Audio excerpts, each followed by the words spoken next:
Good day students. तो हम लोग अपने लास्ट टॉपिक्स में हम लोग क्या देख रहे थे, प्रॉपर्टीज ऑफ हेलो एरीन्स देख रहे थे, जिसमें हमने देखना था रिएक्टिविटी टुवर्ड्स एसिड रिएक्शन। तो हमने ये बताया था कि एरिल हैलाइड्स जो है वो लेस रिएक्टिव होते हैं इससे एल्किल हैलाइड के रिस्पेक्ट में। और क्या बताया था, उसके दो रीजन होते थे। एक तो एस कैरेक्टर की वजह से, एस कैरेक्टर एरिल हैलाइड्स पे ज्यादा होता है इसलिए उनकी बॉन्ड लेंथ क्या होती है, कम होती है। बॉन्ड लेंथ कम होती है तो बॉन्ड स्ट्रेंथ ज्यादा होती है इसलिए रिएक्टिविटी कम होती है। और दूसरा रिजोनेंस की वजह से। तो अगर रिजोनेंस के बेसिस पर ही देखें तो आइए देखते हैं क्या होता है। तो इसमें हमें एक डोप प्रोसेस देखना है। डोप प्रोसेस में क्या आता है कि जब किसी हम एरिल हैलाइड की रिएक्शन NaOH से कराते हैं, एक्वस NaOH से 623 केल्विन टेम्परेचर पर 300 एटमॉस्फेरिक प्रेशर पर, तो क्या होता है, ये जो X है ये क्या, न्यूक्लियोफाइल में हमें क्या देखना है, एसएन रिएक्शन देखनी है, तो यानी न्यूक्लियोफाइल का रिप्लेसमेंट देखना है। तो आप देखिए क्या होगा, तो यहां से डायरेक्ट जो है वो ONA, ये जो ONA है वो X को रिप्लेस कर लेगा, ONA X को रिप्लेस कर लेगा और ये क्या बना लेगा, सोडियम फेनॉक्साइड। क्या बना लेगा, सोडियम फेनॉक्साइड। और फाइनली जब हम क्या पढ़ाएंगे, एसिडिफिकेशन कराएंगे, H प्लस क्या शो कर रहा है, एसिडिफिकेशन। जब एसिड से रिएक्शन कराएंगे तो ये H प्लस क्या करेगा, एसिडिफिकेशन जब हम कराएंगे तो H प्लस Na को रिप्लेस कर देगा और फाइनली क्या बन जाएगा, फिनॉल बन जाएगा। तो अब बेसिकली हमें क्या देखना है कि effect of substituents on the reactivity of halogen atom. Substituent का क्या इफेक्ट पड़ता है, सब्स्टिट्यूएंट का मतलब होता है रिप्लेसमेंट। ठीक है, फॉर एग्जाम्पल अगर यहां पर Cl है तो यहां से अगर हम H हटाते हैं, इनका रिप्लेसमेंट करते हैं, तो उस पर हैलोजन एटम पर क्या इफेक्ट पड़ेगा, तो यहां पर हम इस टॉपिक में उसी को देखेंगे। तो effect of substituent on the reactivity of halogen atom. इस हैलोजन एटम की रिएक्टिविटी पर क्या इफेक्ट पड़ेगा जब यहां पर कोई सब्स्टिट्यूएंट उसको रिप्लेस करेगा। तो यहां पर हमें इसे देखना है, तो आइए देखते हैं। तो अब देखिए क्या होता है, ये बताया गया कि EWG electron withdrawing group, electron withdraw कौन करेगा, जो इलेक्ट्रॉन डेफिशिएंट होंगे। तो ये सब कैसे इलेक्ट्रॉन डेफिशिएंट ग्रुप है, यानी इलेक्ट्रॉन की रिक्वायरमेंट है। तो इलेक्ट्रॉन विड्रॉइंग ग्रुप जब प्रेजेंट होगा कहां पर, ऑर्थो एंड पैरा पोजीशन पर, तो ये क्या करता है, increases activity of halogen atom towards acid reaction. यानी ये क्या करेगा कि अगर ऑर्थो और पैरा पोजीशन पर, यहां पर या यहां पर, इन दोनों में से किसी एक भी पोजीशन पर अगर इलेक्ट्रॉन विड्रॉइंग ग्रुप जैसे NO2 नाइट्रो ग्रुप हो गया, साइनो ग्रुप हो गया या कार्बोक्सिलिक एसिड ग्रुप हुआ तो प्रेजेंट होगा, तो हैलोजन एटम जो है वो एसिड रिएक्शन आसानी से कर पाएगा। यानी आसानी से यहां से हैलोजन का रिप्लेसमेंट हो पाएगा, यानी आसानी से न्यूक्लियोफाइल इस हैलोजन एटम को रिप्लेस कर पाएगा। ठीक है, तो होता क्या है, देखिए क्या है, greater the number of electron withdrawing group more is the reactivity of halogen atom. अगर देखिए यहां पर एक एटम है तो इसकी एक, मान लीजिए इनमें से यहां पर जो है ऑर्थो पोजीशन है क्लोरीन के रिस्पेक्ट में, तो यहां पर एक, इनमें से कोई भी ग्रुप होता है NO2 CN या COH, तो इसकी रिएक्टिविटी क्या हो जाएगी, एक्टिविटी हैलोजन एटम की बढ़ जाएगी। अगर यहां पर भी हो जाए, ऑर्थो और पैरा पोजीशन पर हो जाए, दोनों जगहों पर हो जाए, तो दो एटम आ गए तो और ज्यादा रिएक्टिविटी बढ़ जाएगी। और यहां पर भी एक हो जाए तो और ज्यादा रिएक्टिविटी बढ़ जाएगी। यानी जितने ज्यादा इलेक्ट्रॉन विड्रॉइंग ग्रुप होंगे ऑर्थो और पैरा पोजीशन पर, उतना ही ज्यादा हैलोजन एटम रिएक्टिव होगा, आसानी से रिप्लेसमेंट कर पाएगा। इस चीज को आपको ध्यान रखना है। तो देखिए यहाँ पर हमने लिखा हुआ है replacement of halogen atom become easier.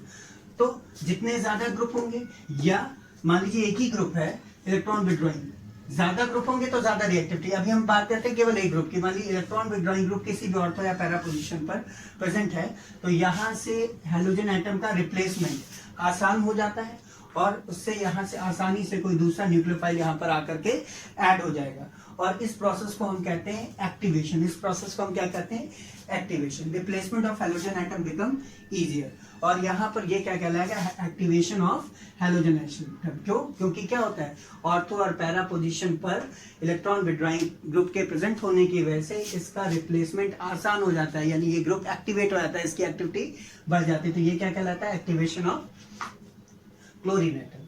तो अब अगर देखिए आप यहाँ पर हमारे पास क्या है, ये, तो आइए अगर हम अगर इसको देखें तो यहाँ पर क्या है कि यहाँ पर अब काउंटिंग यहाँ से करते हैं 1 2 3 4, तो ये हो जाएगा 4 नाइट्रो क्लोरो बेंजीन। तो यहाँ पर देखिए NaOH से रिएक्शन करा रहे हैं, NaOH की प्रेजेंस में रिएक्शन कर रहे हैं 443 केल्विन पर। तो आसानी से ये Cl क्या होगा, देखिए पैरा पोजीशन पर NO2 ग्रुप प्रेजेंट है, तो ये आसानी से Cl का रिप्लेसमेंट करेगा, तो यहाँ पर इसी की तरह क्या बन जाएगा, फेनॉक्साइड बन जाएगा। ठीक, और अब देखिए क्या होगा, और फाइनली जब हम क्या करा देंगे, एसिडिफिकेशन करा देंगे, तो क्या बन जाएगा, 4 नाइट्रोफेनॉल बन जाएगा। अब देखिए क्या यहाँ पर अभी एक ही ग्रुप है, अब यहाँ पर हमने दो पोजीशन पर दो ग्रुप कर दिए। तो आपने पढ़ा है कि जितने ज्यादा EWG ग्रुप होंगे उतनी ज्यादा रिएक्टिविटी होगी। तो अब देखिए जो रिएक्शन 443 केल्विन पर हो रही थी वो 368 केल्विन पर हो रही है, यानी टेम्परेचर कम हो गया, यानी रिएक्टिविटी बढ़ गई। तो उतनी आसानी से देखिए क्या होगा, रिएक्शन होगी और हमेशा फिनॉक्साइड आयन बनेगा सेकंड स्टेप में, और दूसरे स्टेप में फाइनली क्या बन जाएगा, फिनॉल बन जाएगा। इसकी अगर आप नेमिंग करेंगे तो 1 2 3 4, ठीक, सेकंड और फोर्थ पोजीशन पर क्या है, नाइट्रो ग्रुप है, तो 2,4 डाइनाइट्रोफेनॉल। और अब देखिए तीसरे वाले में, थर्ड वाले में क्या है कि 3 ग्रुप प्रेजेंट है। तो 3 ग्रुप प्रेजेंट है, तो आप देखिए डायरेक्टली जैसे ही हम वार्म वाटर से रिएक्शन कराएंगे तुरंत जो है Cl जो है OH को रिप्लेस करेगा, और क्या बन जाएगा, यहाँ पर देखिए सेकेंड, फोर्थ और 6, ये फर्स्ट पोजीशन है, तो 2,4,6 ट्राई नाइट्रोफेनॉल फॉर्म हो जाएगा। तो देखिए जैसे जैसे यहाँ पर ऑर्थो या पैरा पोजीशन पर इलेक्ट्रॉन विड्रॉइंग ग्रुप्स बढ़ते जा रहे थे, उसकी रिएक्टिविटी भी क्या हो गई, बढ़ती चली गई। तो आप देखिए यहाँ पर क्या होता है, 443 केल्विन पर हो रहा था रिएक्शन, ये 368 केल्विन पर रिएक्शन हो गया, यानी टेम्परेचर कम हुआ, यानी रिएक्टिविटी बढ़ गई, तो कम ही टेम्परेचर पर होता जा रहा है। और फाइनली देखिए वार्म वाटर से रिएक्शन कराई तो फाइनली क्या बन गया, 2,4,6 ट्राइनाइट्रोफेनॉल, और इसको हम पिक्रिक एसिड भी कहते हैं। इस कंपाउंड को हम क्या कहते हैं, पिक्रिक एसिड भी कहते हैं। तो किस तरीके से, अब हमें ये देखना है नेक्स्ट वीडियो में कि ऑर्थो पोजीशन, पैरा पोजीशन और मेथा पोजीशन पर जब इलेक्ट्रॉन विड्रॉइंग ग्रुप कहते हैं तो उसका क्या इंपैक्ट होता है, उसको हम नेक्स्ट वीडियो में अभी कंक्लूड करके देखेंगे। तो यहां तक, हेलो स्टूडेंट्स, अब देखिए हमें क्या देखना है कि हमें देखना है कि क्या इफेक्ट होगा जब नाइट्रो ग्रुप यानी इलेक्ट्रॉन विड्रॉइंग ग्रुप हेलोएरीन्स में ऑर्थो, पैरा और मेटा पोजीशन पर प्रेजेंट होगा। ठीक है, तो देखिए क्या होता है, ऑर्थो और पैरा पोजीशन पर जब इलेक्ट्रॉन विड्रॉइंग ग्रुप प्रेजेंट होता है किसी हेलोएरीन्स में, तब वो क्या होता है कि न्यूक्लियोफाइल की जो एक्टिविटी है उसको फैसिलिटेट कर देगा, और जब मेटा पोजीशन पर होगा तो नहीं करेगा। तो यहाँ पर हमें ऑर्थो और पैरा पोजीशन को देखना है। ठीक है, तो देखिए होता क्या है, तो बेसिकली जब कोई electron withdrawing group para position पर या ऑर्थो पोजीशन पर जुड़ा होता है हेलोएरीन से, अगर कोई भी इलेक्ट्रॉन विड्रॉइंग ग्रुप, ये NO2 है, इलेक्ट्रॉन विड्रॉइंग ग्रुप है, यहाँ पैरा पोजीशन पर जुड़ा है, यहाँ पर ऑर्थो पोजीशन पर, ऑर्थो या पैरा पोजीशन पर जुड़ा होता है, तो वो इलेक्ट्रॉन डेंसिटी को विड्रॉ करता है। तो देखिए ये जो इलेक्ट्रॉन है रिंग वाला, वो बाहर की तरफ आ रहा है, विड्रॉ होना यानी निकालना, विड्रॉ करता है और हेलोएरीन्स पर न्यूक्लियोफाइल के अटैक को फैसिलिटेट कर देगा। ठीक, और साथ साथ जो भी कार्बन आयन फॉर्म होगा, कार्बन आयन क्या होता है, निगेटिवली चार्ज कार्बन स्पीसीज जो है वो क्या कहलाती है, कार्बन आयन कहलाती है, और जो कार्बन आयन फॉर्म होगा वो रिजोनेंस स्टेबलाइज होगा। ठीक है, तो अब हमें यहाँ पर देखना है कि जो इफेक्ट है किसका, इलेक्ट्रॉन विड्रॉइंग ग्रुप का ऑर्थो और पैरा पोजीशन पर ज्यादा होता है और मेटा पोजीशन पर कम होता है। तो इसी को हमें प्रॉपर्ली देखना है और इसी को समझने की कोशिश करनी है। तो देखिए कैसे करते हैं, ऑर्थो पोजीशन पर देखते हैं और पैरा पोजीशन पर देखते हैं। तो सबसे पहले देखिए यहाँ पर 4 नाइट्रोक्लोरोबेंजीन है, तो सब जैसे ही हम यहाँ पर क्या करेंगे, इसका हम न्यूक्लियोफाइल का अटैक करा रहे हैं। ये क्या है, न्यूक्लियोफाइल, ये तो न्यूक्लियोफाइल है, तो OH माइनस। तो देखिए क्या होगा कि नाइट्रो ग्रुप पैरा पोजीशन पर प्रेजेंट है, ये इलेक्ट्रॉन विड्रॉइंग ग्रुप है, तो ये इलेक्ट्रॉन को विड्रॉ करते हैं। ठीक है, तो ये क्या करेगा, नाइट्रो ग्रुप प्रेजेंट होने की वजह से इलेक्ट्रॉन डेंसिटी बाहर की तरफ आएगी, बेंजीन से रिंग बाहर की तरफ आएंगे, तो ये वाला इलेक्ट्रॉन निकल करके बाहर आ जाएगा। तो यहाँ पर देखिए रेड कलर से हमने दिखाया हुआ, तो ये वाला इलेक्ट्रॉन जब बाहर आएगा तो यहाँ पर क्या होगा, यहाँ पर आ जाएगा पॉजिटिव चार्ज, और इस पॉजिटिव चार्ज और नेगेटिव चार्ज, ये नेगेटिव चार्ज पॉजिटिव की तरफ अट्रैक्ट होगा और OH यहाँ पर आकर के जुड़ जाएगा। तो आप देख रहे हैं कि ये OH यहाँ पर आकर के जुड़ गया है। अब नेक्स्ट स्टेप में क्या होगा, ये नेगेटिव चार्ज है। अब आपको पता है कि NO2 जो है हमेशा इलेक्ट्रॉन विड्रॉइंग ग्रुप है, तो बेंजीन रिंग से इलेक्ट्रॉन को एस्केप आउट करेगा, बेंजीन रिंग से इलेक्ट्रॉन को निकालेगा, तो फिर ये इलेक्ट्रॉन जो है बेंजीन रिंग से बाहर आएंगे। तो यहाँ पर देखिए लोन पेयर बाहर आ गया, बॉन्ड पेयर जो है वो बाहर आ गया लोन पेयर के फॉर्म में। ठीक है, तो यहाँ पर क्या आ जाएगा, पॉजिटिव चार्ज, और ये निगेटिव और पॉजिटिव यहाँ पर क्या होंगे, अट्रैक्ट होंगे, और ये क्या हो जाएगा, रिंग के अंदर एंटर कर जाएगा और यहाँ पर क्या बना लेगा, डबल बॉन्ड बना लेगा। अब देखिए ये लोन पेयर है। अब देखिए फिर क्या होगा नेक्स्ट स्टेप में फिर से आपको देखना है कि NO2 ग्रुप है, इलेक्ट्रॉन विड्रॉइंग ग्रुप है, तो ये भी क्या करेगा, इलेक्ट्रॉन डेंसिटी को बाहर निकालेगा। तो ये इलेक्ट्रॉन डेंसिटी यहां से बाहर आ जाएगी और यहाँ पर क्या बना लेगा, देखिए तो इलेक्ट्रॉन डेंसिटी यहाँ पर इलेक्ट्रॉन बाहर आ गया और यहाँ पर ये लोन पेयर आ गया, नेगेटिव चार्ज हो गया और यहाँ पर क्या होगा, पॉजिटिव होगा, ये नेगेटिव और पॉजिटिव अट्रैक्ट करेंगे तो और ये लोन पेयर यहाँ पर अंदर एंटर कर जाएगा और यहाँ पर क्या बना लेगा, यहाँ पर बना लेगा डबल बॉन्ड। क्लियर। अब देखिए क्या है नेक्स्ट स्टेप में क्या होगा, ये क्लोरीन एटम ज्यादा इलेक्ट्रोनेगेटिव है कार्बन के रिस्पेक्ट में, तो ये अपना इलेक्ट्रॉन जो है उसको ले लेगा, अपना इलेक्ट्रॉन ले लेगा, तो यहाँ पर क्या आएगा, पॉजिटिव चार्ज, तो ये पॉजिटिव चार्ज आएगा तो ये नेगेटिव यहाँ पर पॉजिटिव अट्रैक्ट होगा और ये जो है लोन पेयर यहाँ पर एंटर करके क्या बना लेगा, डबल बॉन्ड, तो वो डबल बॉन्ड फॉर्म हो जाएगा और फाइनली Cl माइनस जो है वो एस्केप आउट हो गया। ठीक है, तो फाइनली हमारा ये प्रोडक्ट फॉर्म हो जाएगा। अब अगर हम देखें यहाँ पर तो ये इलेक्ट्रॉन डेंसिटी यहाँ से यहाँ तक मूव कर रही, तो ये यहाँ पर हमने क्या दिखाया, पाई इलेक्ट्रॉन्स का मूवमेंट को हमने दिखाया हुआ है। तो अगर आप ध्यान से देखें तो सेकंड वाला जो स्ट्रक्चर है, फर्स्ट सेकंड और थर्ड, सेकंड वाला जो स्ट्रक्चर है यहाँ पर जो कार्बन आयन यानी कार्बन एटम पर जो नेगेटिव चार्ज है वो उस एटम पर है, यानी उस कार्बन एटम पर है जहां पर NO2 ग्रुप जुड़ा हुआ है। तो यानी यहाँ पर जो है कार्बन आयन जो है वो पाई इलेक्ट्रॉन के थ्रू स्टेबलाइज है, साथ साथ NO2 ग्रुप के थ्रू भी स्टेबलाइज है। अब यहाँ पर अगर हम ऑर्थो पोजीशन पर देखें तो सेम वही होगा, ये क्या करते हैं, इलेक्ट्रॉन विड्रॉइंग ग्रुप क्या करते हैं, रिंग को डीएक्टिवेट करते हैं, इलेक्ट्रॉन डेंसिटी को बाहर निकालते हैं। तो फिर से देखिए इलेक्ट्रॉन डेंसिटी यहाँ से बाहर आ गई है, तो यहाँ पर दो लोन पेयर आ गए, यहाँ पर क्या हो जाएगा, पॉजिटिव चार्ज हो जाएगा, नेगेटिव पॉजिटिव अट्रैक्ट करेगा तो OH यहाँ पर जुड़ जाएगा करके फाइनली। अब फिर आपको पता है कि ये इलेक्ट्रॉन विड्रॉइंग ग्रुप होने की वजह से क्या होगा, इलेक्ट्रॉन बाहर आएंगे, तो अब देखिए क्या होगा, ये वाला बॉन्ड ब्रेक करेगा तो दो लोन पेयर यहाँ पर आ गए, यहाँ पर नेगेटिव चार्ज हो गया।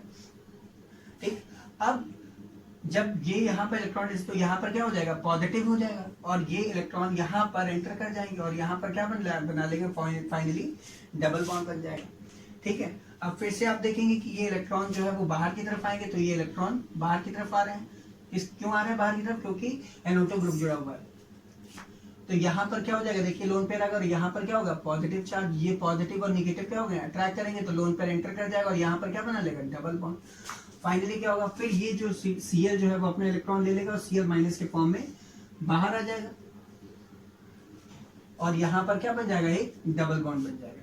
तो अगर हम ध्यान से देखें कि जब ऑर्थो और पैरा पोजीशन पर इलेक्ट्रॉन विड्रॉइंग ग्रुप यानी NO2 ग्रुप बना हुआ है, तो जो कार्बन आयन है वो क्या है, रेजोनेंस स्टेबलाइज है। देखिए जो कार्बन आयन फॉर्म हो रहा है, कार्बन आयन क्या होता है, नेगेटिवली चार्ज कार्बन स्पीशीज, तो देखिए हर जगह कार्बन पर नेगेटिव चार्ज है, तो कार्बन आयन जो फॉर्म हो रहा है वो रेजोनेंस स्टेबलाइज है और साथ साथ नेगेटिव चार्ज यहाँ पर अगर हम ऑर्थो और पैरा पोजीशन पर देखेंगे तो नेगेटिव चार्ज ऑर्थो और पैरा पोजीशन पर उस हैलोजन एटम पर प्रेजेंट है जो उस हैलोजन एटम पर प्रेजेंट है जिसका सब्स्टिट्यूएंट जो है वो NO2 ग्रुप से स्टेबलाइज है। तो देखिए यहाँ पर क्या हो रहा है कि ये क्लोरीन एटम, इस कार्बन पर क्लोरीन एटम जुड़ा हुआ है, तो अगर इस कार्बन से हम देखें तो ऑर्थो पोजीशन पर नेगेटिव चार्ज, पैरा पोजीशन पर नेगेटिव चार्ज, ऑर्थो पोजीशन पर नेगेटिव चार्ज। तो अगर हम ऑर्थो वाले ग्रुप में देखें तो यहाँ पर भी ऑर्थो पोजीशन पर नेगेटिव चार्ज और पैरा पोजीशन पर नेगेटिव चार्ज और ऑर्थो पोजीशन पर नेगेटिव चार्ज। तो अगर आप ध्यान से देखेंगे तो जो भी कार्बन आयन फॉर्म हो रहा है उस पर नेगेटिव चार्ज कहाँ पर है,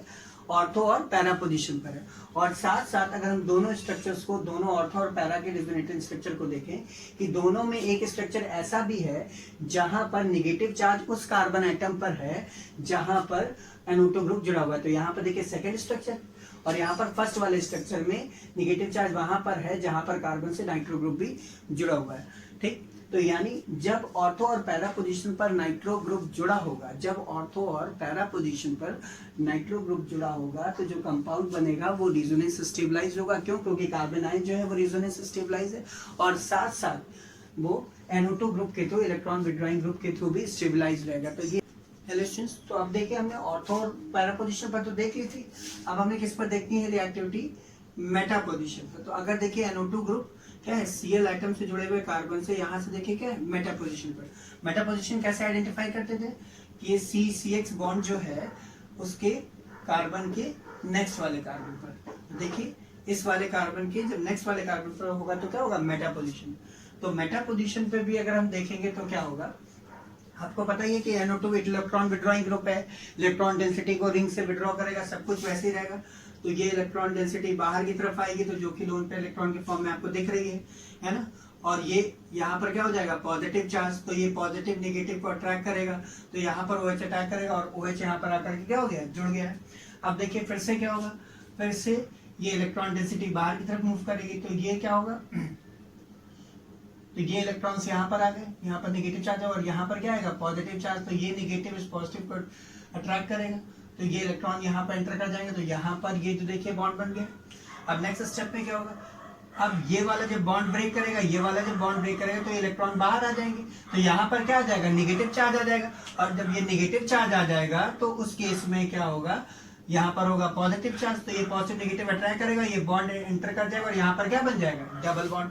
और फाइनली जब ये बॉन्ड ब्रेक करेगा, ये इधर क्यों जा रहा है, क्योंकि ये क्या है, C और ये Cl है, ये Cl ज्यादा इलेक्ट्रोनेगेटिव है, तो इलेक्ट्रॉन यहाँ पर वापस आ जाएगा, तो यहाँ पर क्या हो जाएगा, निगेटिव चार्ज आ जाएगा, है ना।